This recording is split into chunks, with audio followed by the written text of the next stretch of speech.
Oke, halo sahabat KMC, kembali lagi dalam video kali ini yang akan membahas tentang melanjutkan diskusi kita tentang laju reaksi, teman-teman. Dan kali ini dalam video ini kita akan membahas tentang teori tumbukan dan faktor-faktor laju reaksi. Oke, dari tujuan dari video kali ini diharapkan kalian bisa memahami reaksi kimia berdasarkan teori tumbukan.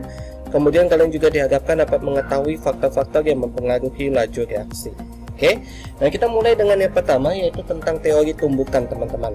Nah, istilahnya aja atau namanya aja tumbukan ya teman-teman, ya artinya bertabrakan. Jadi ada yang menganggap bahwa reaksi kimia itu seperti tumbukan yang terjadi, teman-teman. Jadi ketika adanya tumbukan atau tabrakan antara satu molekul dengan molekul yang lain, itu bisa menyebabkan terjadinya reaksi kimia atau bisa membentuk senyawa kimia yang baru gitu ya, akan membentuk produk gitu ya. Nah, kita akan mempelajari bagaimana sih teori tumbukan bisa menjelaskan tentang reaksi kimia itu sendiri, dan bagaimana teori tumbukan ini bisa mempengaruhi laju suatu reaksi kimia. Oke. Jadi reaksi kimia itu bisa berlangsung, reaksi kimia itu bisa berlangsung jikalau ada tumbukan antar molekul. Jadi kalau ada satu molekul dan molekul lain, kalau kita mau ada reaksi kimia terjadi, artinya harus ada tumbukan di antara mereka. Semakin banyak jumlah tumbukan, maka semakin besar kemungkinan terjadinya reaksi, gitu ya. Semakin banyak jumlah tumbukan, semakin besar kemungkinan terjadinya reaksi. Lalu zat-zat baru yang dihasilkan itu merupakan hasil tumbukan. Tapi tumbukannya itu bukan tumbukan yang asal tumbuh, teman-teman. Oke, tetapi tumbukannya itu yang tumbukan yang efektif. Analoginya itu gini, teman-teman. Seperti satu cowok dengan satu cewek ya, perasaan itu akan muncul jikalau kita mempunyai komunikasi yang lancar, sering ngomong, sering ngobrol, sering berinteraksi gitu ya. Namun bukan hanya ngobrol, bukan hanya berinteraksi, tetapi interaksi yang menyentuh ke hati, gitu ya. Jadi akan ada baru terjalin ada suatu benih-benih perasaan gitu ya, sama seperti untuk senyawa-senyawa kimia ini ya. Jadi ketika mereka bertumbukan tidak asal tumbuh, tetapi harus ada tumbukan yang efektif. Nah, tumbukan yang efektif itu apa? Tumbukan yang efektif itu adalah tumbukan yang memiliki right positions and enough energy ya. Kayak lagunya Ari Lasso itu, sentuhlah dia tepat di hatinya, yang kayak gitu ya teman-teman ya. Jadi tepat di posisinya, tepat di posisi tertentu gitu ya. Jadi di tumbukan yang efektif itu harus tepat posisinya. Lalu energinya juga harus cukup untuk menghasilkan suatu produk, gitu ya. Kalau nggak cukup dia nggak akan bisa menghasilkan produk kalau energinya nggak cukup, gitu ya. Dan jadi syarat tumbukan efektif itu ada dua, tepat posisinya dan memiliki energi yang cukup untuk menghasilkan suatu produk. Nah, maksudnya energi yang cukup itu apa gitu teman-teman. Jadi ketika suatu reaksi itu mau berlangsung teman-teman, misalkan P ditambah Q ini akan bereaksi membentuk X tambah S. Itu artinya P dan Q ini harus ada kayak waktu di teknik kimia harus diputuskan dulu ikatannya ya teman-teman ya. Jadi membutuhkan energi untuk memutuskannya. Nah, seberapa tinggi energinya, seberapa besar energi yang dibutuhkan. Oke, nah ini yang disebut dengan energi aktivasi. Nah, di sini energi yang cukup itu adalah di mana tumbukan yang terjadi antara P dan Q harus melebihi energi aktivasi. Kalau dia nggak sampai ke energi aktivasi, artinya modal energinya nggak cukup teman-teman. Kalau modalnya aja nggak cukup, dia nggak akan bisa menghasilkan produk. Gitu ya teman-teman ya. Nah, berikutnya kita akan lanjut ke faktor-faktor yang mempengaruhi laju reaksi. Oke, sebenarnya ini secara logis kita akan bisa menemukan bagaimana sih faktor-faktor tertentu mempengaruhi laju reaksi. Ada 5 faktor yang mempengaruhi laju reaksi. Yang pertama itu adalah suhu, luas permukaan, konsentrasi, tekanan, dan katalis. Oke, ada suhu, luas permukaan, konsentrasi, tekanan, dan katalis. Oke, kita mulai dengan yang pertama. Nah, ini adalah analoginya teman-teman. Ini hampir sama seperti manusia ya teman-teman ya. Kalau misalnya cuaca dingin, hujan, aduh enaknya apa? Tidur gitu ya teman-teman ya. Berhibernasi di dalam ruangan.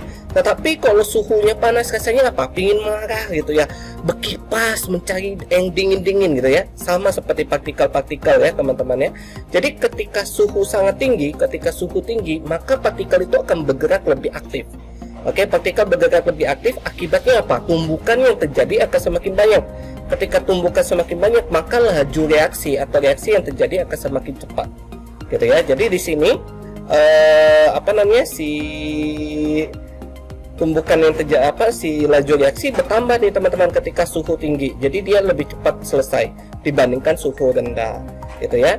Jadi pengaruh suhu terhadap laju reaksi itu adalah ketika suhu dinaikkan, energi kinetik ya dari partikel penyusun senyawa itu bertambah, gerakannya makin acak dan makin cepat, tumbukan efektif makin banyak terjadi sehingga reaksi berlangsung semakin cepat. Oke. Kemudian yang faktor yang kedua itu adalah luas permukaan. Nah, coba kita perhatikan dari gambar di sini teman-teman. Kalau saya punya bongkahan yang besar, maka luas permukaannya seperti ini teman-teman. Kalau saya kalau saya hancurkan menjadi bongkahan-bongkahan yang kecil, maka luas permukaannya akan lebih besar gitu teman-teman ya. Nah, bagaimana pembuktiannya? Kita lihat di sini. Jadi kalau misalkan saya punya kalau saya punya kubus gitu ya, kubusnya itu misalkan 1 gitu ya. Kalau dari segi volume itu sama, tapi luas permukaannya berbeda nih teman-teman.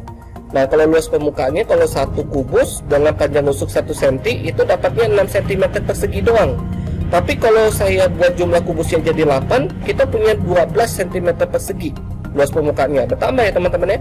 Kalau saya buat lebih kecil lagi 64, maka di sini jumlah si luas permukaannya lebih kecil lagi, lebih besar lagi teman-teman, jadi 24 gitu ya.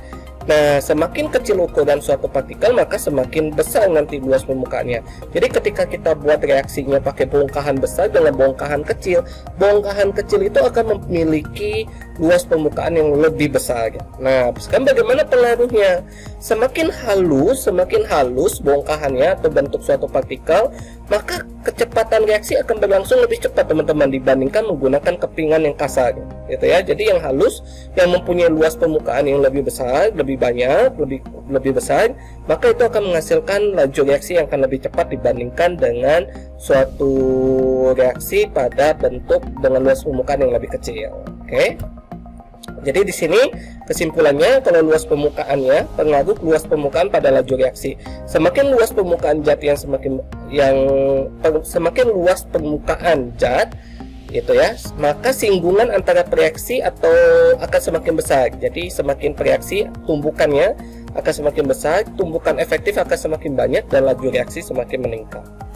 Berikutnya ini konsentrasi. Kalau konsentrasi, kalau kita lihat dari gambar ini udah kentara banget ya teman-teman ya. Kalau konsentrasinya rendah berarti kan jumlah partikelnya kecil. Kalau konsentrasinya besar tinggi berarti kan jumlah partikelnya banyak. Nah, ketika partikelnya banyak, tentu tumbukan yang terjadi akan semakin banyak gitu ya teman-teman ya, semakin cepat reaksinya. Jadi dengan konsentrasi yang tinggi, laju reaksi akan semakin cepat dibandingkan dengan konsentrasi yang rendah. Nah, ini kesimpulannya, pengaruh konsentrasi pada laju reaksi. Makin besar konsentrasi, makin banyak jumlah partikel, makin banyak tumbukan efektif yang terjadi, dan reaksi berlangsung lebih cepat. Oke. Nah, kemudian berikutnya adalah tekanan. Kalau tekanan ini kalau tekanan berkaitan dengan kayak medianya ya, kayak ruangannya. Jadi kalau ruangannya besar berarti tekanannya kecil. Kalau ruangannya kecil berarti tekanannya besar kayak gitu ya. Nah, ini kalau tekanannya kecil teman-teman, jadi tempat area di partikel itu lebih besar dibandingkan ini. Nah, kalau kayak gitu, kalau kita lihat dari gambar ini, tumbukan yang paling lebih sering terjadi di mana? Di lower atau di higher? Di tekanan rendah atau di tekanan tinggi? Betul sekali jawabannya, di tekanan tinggi ya teman-teman ya, karena areanya kecil gitu ya.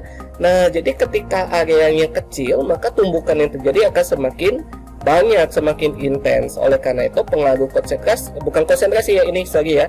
Ini pengaruh tekanan pada laju reaksi itu adalah makin besar tekanan, makin kecil ruang gerak partikel, tumbukan efektif semakin banyak terjadi, dan reaksi berlangsung lebih cepat. Oke, nah ini adalah faktor yang terakhir, yaitu adalah katalis. Nah, mungkin kalian sudah pernah mendengar istilah katalis ya sebelumnya di dalam pembelajaran sebelumnya. Jadi katalis itu adalah zat yang dapat mempercepat laju reaksi, tapi nanti di akhir reaksinya itu akan dihasilkan lagi gitu teman-teman. Jadi nggak hilang gitu ya, tetapi akan dihasilkan lagi. Nah, katalis dibedakan menjadi 2, homogen dan heterogen. Katalis homogen itu adalah sefase. Sefase itu maksudnya gini teman-teman, kalau reaktannya liquid maka katalisnya liquid. Kalau si reaktannya itu padat berarti katalisnya padat. Nah, kalau dia heterogen, misalkan katalisnya itu berbeda fase. Jadi misalkan reaktannya itu adalah liquid, katalisnya kita pakai padat gitu ya. Nah, itu heterogen. Nah, di sini pengaruh katalis mempercepat reaksi itu dengan cara, ada yang mengatakan dengan cara menurunkan energi aktivasi. Jadi di sini ya, ini yang pertama tanpa katalis, yang kedua ini EA aksen ini adalah yang dengan katalis. Dapat dilihat penurunan energi aktivasinya. Nah, ada yang mengatakan seperti itu teman-teman, tetapi ada buku juga yang mengatakan bahwa tidak seperti itu, tetapi katalis itu mencari jalan lain sehingga si energi aktivasinya tetap sama tetapi lebih rendah dengan cara apa? 2 kali gitu misalkan teman-teman.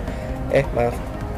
Kayak gini ya teman-teman ya, kalau saya gambarkan, jadi dia naik, turun, naik lagi. Nah, jadi kalau kita jumlahkan energi aktivasi 2 ini sama dengan energi aktivasi di awal. Ada yang mengatakan juga seperti itu. Tapi intinya katalis mempercepat reaksi kimia terjadi dengan cara menurunkan energi aktivasi ya. Nah, peranan katalis itu banyak sekali teman-teman di dalam makhluk hidup, di dalam hidup kita, di dalam tubuh kita maupun di dalam alam ini, bahkan di industri. Banyak reaksi-reaksi yang sangat lambat sekali terjadi, tetapi dengan menggunakan bantuan katalis itu bisa lebih cepat, gitu ya. Baik teman-teman, demikian untuk video kali ini tentang faktor-faktor yang mempengaruhi laju reaksi dan teori tumbukan. Semoga kamu bisa paham dan bisa mengerti dari penjelasan yang sudah ada. Nah, sampai ketemu lagi di dalam video-video berikutnya, tentunya dengan video-video yang bisa membantu kamu memahami materi-materi kimia kelas 11. Terima kasih, sampai jumpa lagi, bye-bye.